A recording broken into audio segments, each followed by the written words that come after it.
Tell us about that video and the thoughts behind it, and then also what Naomi means. The name was actually this girl I met.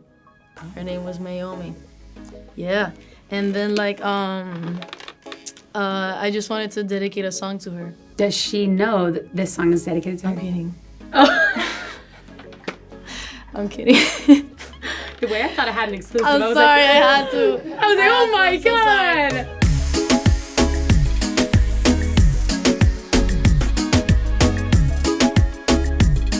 What's up, friends? It's your girl, Emily Curl, back here in our iHeartRadio studios in New York City. And today we're hanging out with Latin, Grammy, and Grammy-nominated artist Young Miko is here. Can we give it up for Young Miko in our studio? Welcome to iHeart. Hi, thank you for having me. We are so happy to have you here. This is our first time meeting, but is this your first time here? Have you? I think so, yeah. Wow. Yeah. Okay, this is extra special. Yeah. We have been fans of yours for so long, and I know you have some really dedicated fans that have followed your journey from the beginning, but it seems like this year has been this momentous journey for you of these massive collaborations, these award nominations, these sold out shows. Like, this really feels like this is your time. I'm Are you excited. taking all that in? Yeah, of course. I try to take it day by day, and I'm just so appreciative of everything that's been going on. We've been putting in the work for some time now, and it's just it's so rewarding and exciting too. It's just gas for the tank to keep going, Yeah. Yeah. We can't have you at iHeart without acknowledging last year at our 2024 iHeartRadio Music Awards, you won our Best New Artist for Latin Pop and Urban, which was a really big moment. Yeah. And not only because we were talking about, you have so many dedicated fans, but it must feel really rewarding to also get that acknowledgement from the industry. Of course. What's it's it like for you? Thank you for that, by the way. It's so I feel cool like I personally gave it to you now. Right? I'm like, you're welcome. It's so cool to just have these type of recognitions from time to time, because it's just a reminder and motivation, and it's always special to receive your flowers, specifically in a field of work where everything moves so fast all the time, and it's a lot of information you're taking in, and sometimes you don't know where you're standing or what you want to do because you want to do so many things, and then having these moments is stopping to smell the flowers. Yeah. And so it was so special to get such a cool award. I hope I get to be around for a longer time to receive more. Yeah, that's what I'm saying. You really do deserve your flowers. You've been putting in the work for so long. It's so interesting, reading more about your story. I want to go back for a minute because you weren't an overnight success. You've been working on this for a long time, but you had a really big moment the summer of 2021, working as a tattoo artist. You were funding your studio time. Yeah. When something really clicked for you. Tell us about that time in your life.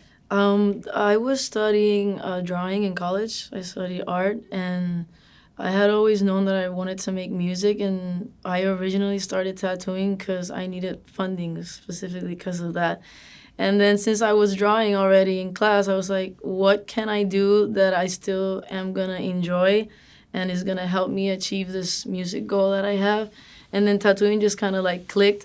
And then as soon as I graduated from college and I got my bachelor's degree, I was like, all right, deuces, I'm making music now. And I still tattooed for a while. I think the first 2 years I was dropping music. I was tattooing a little bit every now and then because we were still doing it by ourselves. We were lucky to come across great people that helped us, that were crucial in our process. But I've always been a little bit of an overachiever at things, and then I just kept tattooing just in case. Wow. And then it was just it was a moment in time where I just knew that I could finally leave the tattoo machine and to just grab the mic.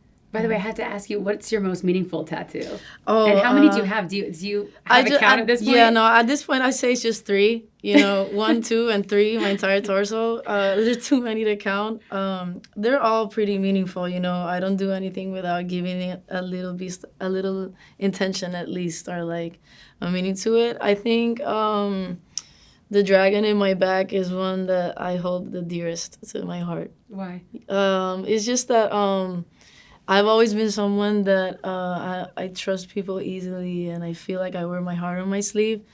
And then having this dragon in my back feels like a reminder to always watch your back, and I feel he watches my back, you know what I mean? Wow. And so it's kind of I feel like I have a relationship with him. I feel like he's my friend. Did you name him? His name is Likey. Yeah. It's true. I love that. I was going to ask you about, this is going to tie in. Okay, so bear with me on this. Your birthday, November 8th. You're a Scorpio. Yeah. Do you identify heavily with being a Scorpio? Yes. A little too much, I would say. Okay, tell me about the parts of being a Scorpio that you really... Oh, my God. I think the intensity and, like, the loyalty, you know, I'm pretty passionate. We were actually talking about this earlier, how, like, Scorpios don't have, like, an in-between. They're either black or white, or it's, like, you're, like, really happy or you're really sad. And you just take everything to heart that you do, and I'm too Scorpio coded. I have one right here too in the back of my neck, but I still enjoy it though. You know, I resonated with it a lot. So well, I was gonna say, like you were saying, you're really like a vulnerable person. There's like a sensitivity, but I find that like really comes with the best artistry, like that you're able to tap into that. Yeah. And then on the other side of that, we have to talk about birthday behavior. So, oh, yeah, cool, yeah. So talk about your single with Bia. I mean, this collaboration, the music video is amazing. Tell me about that. It was super cool. I've been a fan of Bia for a long time, and it was a really cool feeling to have her team reach out, and then we started to, like, get in contact with each other on social media. Like, I looked up to her, and I just thought she was the dopest. And then it was so cool to get to work with her. And the birthday behavior thing is just so cool, you know? Like, you get, everybody has their birthday behavior, and everybody has a moment where they can listen to the song.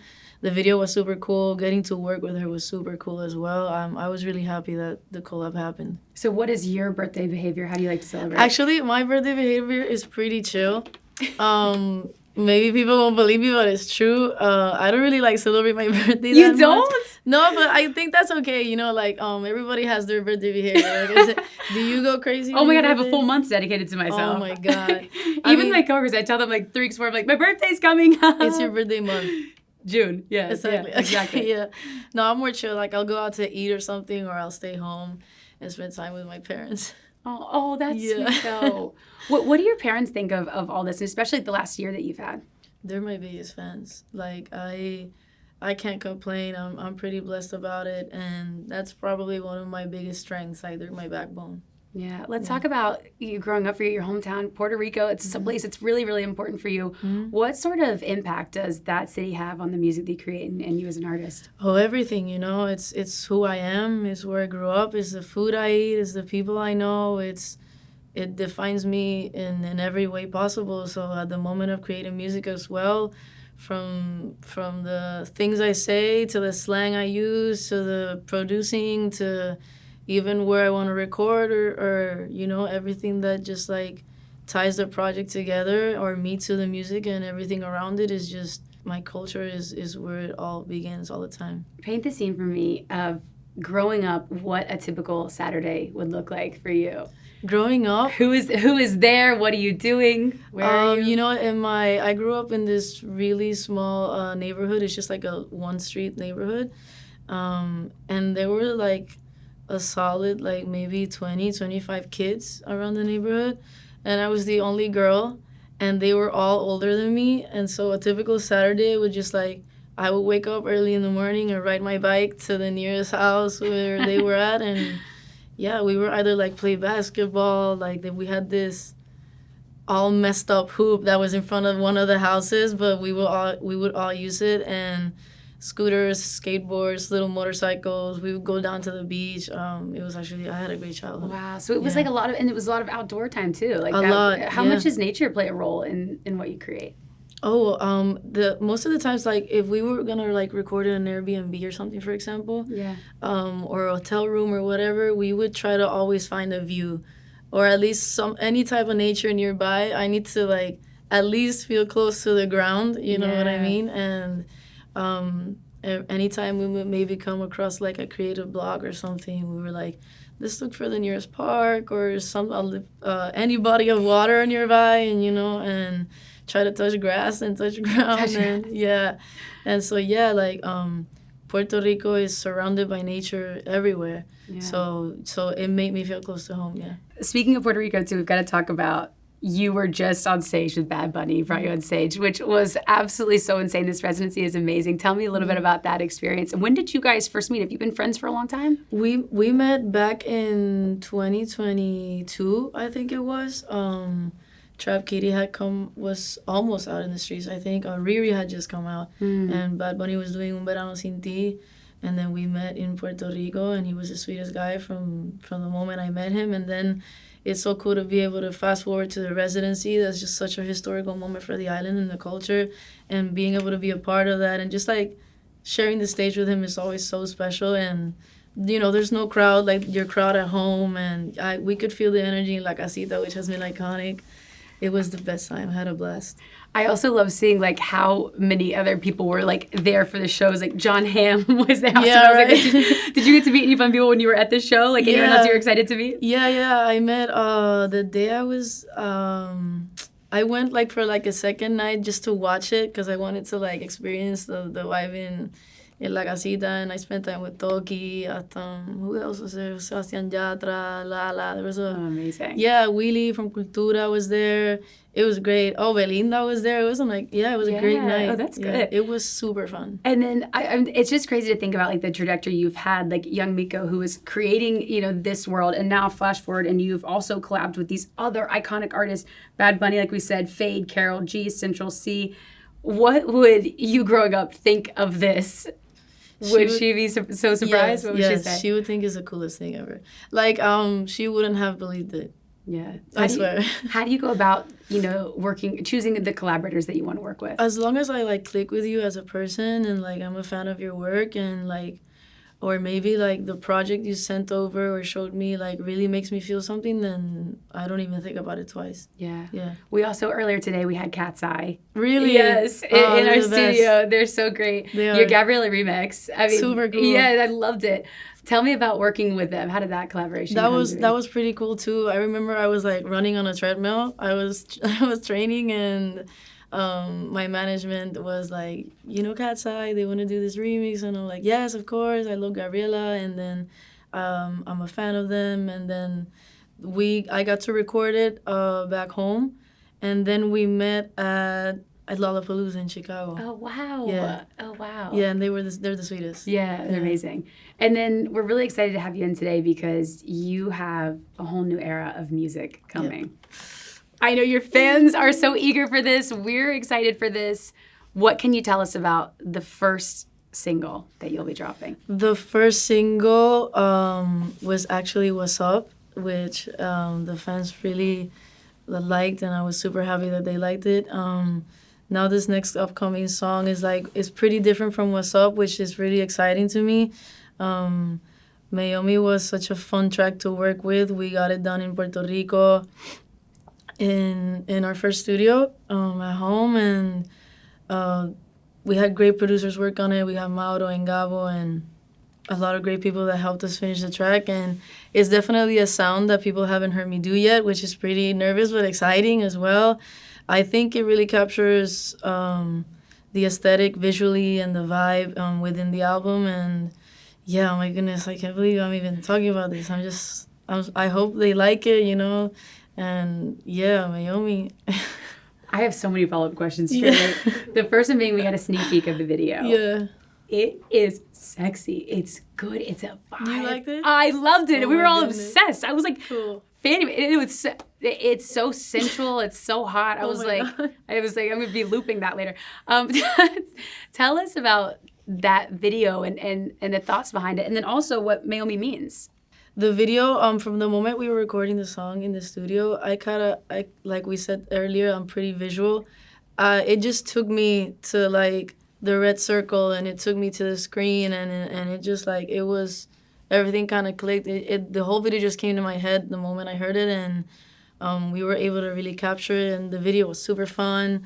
I had such a fun time recording it and creating the mood boards and, you know, all of that. And, yeah, the vibe was definitely, like, I wanted to give, like, sexy, and it's just like a balance between also, like, sweet and, like, aesthetically pleasing and, like, eye candy. I'm all about eye candy. And yeah, the name was actually this girl I met. Her name was Naomi.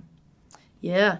And then, like, I just wanted to dedicate a song to her. Does she know that this song is dedicated to her? I'm kidding. Oh. I'm kidding. The way I thought I had an exclusive. I'm sorry, I had to. I was like, oh my God. I'm sorry. This is good. Did you see me? I was literally like frothing at the mouth. I was so excited. Okay, wait. So what is the? It's a wine bottle called Naomi. Oh, that's what we were saying. Okay, but we didn't know. I was like, maybe there's a double meaning there. Okay, yeah. I just like, I just love like I remember vividly drinking this bottle and reading the name Naomi, and I was like, I'm using this for something. I don't know what it's gonna be. But you just knew. Yeah, and then like when we got the video done and we were looking at the video and everything, I'm like, what if her name, like, it maybe in this world was Naomi or whatever people wanted to give it, you know, the meaning, and so we named it Naomi. Wow. And so is this, like we said, we have 2 singles off an upcoming project. Mm-hmm. Is this kind of a tease into the era of the world that you've created? Yeah, 100%. I'm so excited about it, and I think this new era it's pretty like private, like it's maybe like a do not disturb type of vibe. Again, the follow-up questions I have a lot. So the do not disturb, is this like for you're saying, like you're kind of in your own, you've had this crazy rise, these crazy few years, that now it feels like stripping it back? Yeah, I was definitely in that vibe at the moment of like creating the project, and just like I was really letting myself listen to what the project was trying to tell me and what the songs were trying to tell me, and the pieces of the puzzle just started to like fall into place and kind of like build each other by itself. You want to feel that you're being protective of your space, of your heart, your process, or like you want to respect other people's privacy as well. Yeah, maybe that. Speaking of your process too, we were talking right before the cameras were rolling that you recorded this in your now home studio, but it was being built, right? Yeah. How special was it to get to make an album in this brand new space that's yours? It was the best. We're in love with our studio right now. You have to drag me by my feet to get me out of there. We did a lot of the songs like around the world, and then like when we were finishing up some tracks, we had this little setup in the kitchen of the dojo, and from the kitchen the studio's like right at the end of this little yard. You can see it, and we would be recording and we would be watching these guys just like put up the walls or like put up the details, and it was just like dangling candy in front of us, you know what I mean? Like, yeah. And we were just looking at each other like, when is it gonna be finished so we can finally record these? Wow. But it was such a cool motivation, and it was like the best way to like, use it for the first time. And I'm sure you made it exactly for you, how you wanted it. Is there a detail that you were like, I really want this in there, or this I really... Yeah, there's this one wall where it's just like a big window, so it's just like a glass wall, so you can see like from outside the studio. We really wanted that vibe to be able to just like make the space feel bigger. And we have this little yard in front of the window, and so like nice. Flowers, and you can see the house. And so yeah, it's like a kind of like a boho vibe, It's this so orangey and wooden like aesthetic to it. Yeah. And who was in the studio with you when you guys were working on this project? Oh, we had Mauro. He's always there with me. Yeah. The team is always with us too. We had some great producers. We had Gabo, Brandon, and then there's a bunch of other people that helped us work on the project as well. And yeah, my puppy, she's always there too. Yeah, we have dogs around the house. That's fun. Yeah, she would be sleeping in my feet while I'm standing up recording. Oh. Yeah, or tugging on my pants. Yeah. It was mostly just us. That's so exciting. Okay, so we have a new project coming out soon. Yes. No date yet, right? I can't ask you that yet. I don't think so. No, okay. He's saying no. Okay. So coming out soon.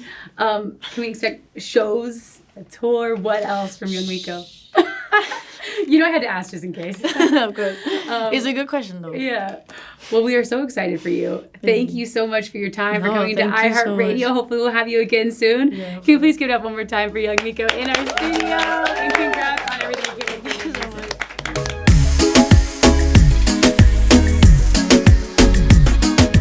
Thanks so much for watching. Did you like that video? You can check out more over here, and don't forget to subscribe to iHeart right here. And if you're already a longtime fan, make sure you ring the bell down below so you don't miss a single video. See you next time.